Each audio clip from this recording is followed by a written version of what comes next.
So today I thought I would do the top 10 sign languages that you should use in your classroom.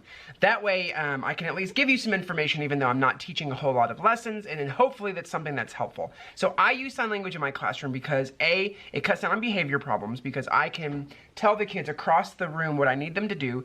B, it helps with communication when my kids need something when I'm teaching or when I'm at my teacher table or things like that. So overall, it is a wonderful opportunity to use sign language. It helps make connections to their brain because your hands, I tell my kids, your hands are connected to your brain. So using sign language helps with behavior and it helps make those connections. So I'm going to give you the first 10 signs that you should teach, and then I'll do another video in the future of the second 10 signs, the third 10 signs. Hopefully I can teach you guys some sign language to add to your classroom. All right, so I'm going to go through the 10 signs. I wrote a list down. I'm going to go through the 10 signs that you need to start your year with if you want to start using sign language. Okay, number 1 and number 2, super easy.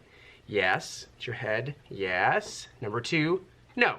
So, yes, no. You gotta know those so when kids ask you questions, you can answer from across the room. Yes, no. Number 3, stop. Stop. So it's a very aggressive, down the hand, and I talk to my kids about if I do this in somebody's face, then I'm yelling in sign language. So, stop, it's a good one. Number 4, hand closed, rub your heart. I'm sorry. I'm sorry. So this is very important, teaching our kids those manners. So if someone tells them to stop, they need to say, I'm sorry. Next one, thank you. So hand on the chin right here, thank you. Next one, this is one of my favorites. So hands right here, and then you rub them back and forth like this, hit them back and forth. Doesn't matter. So my kids, I teach them that so that if someone does something that's rude and they can ignore them, they just say, doesn't matter, doesn't matter.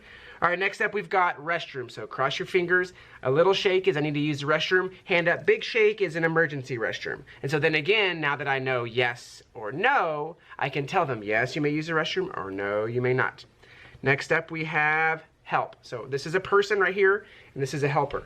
Help, help, help. And 2 more. We've got I'm sick, so middle finger on your head, middle finger on your stomach, sick. Sick. So again, my kids can be sitting on the carpet and look at me while I'm teaching and go, I'm not feeling good, I'm sick.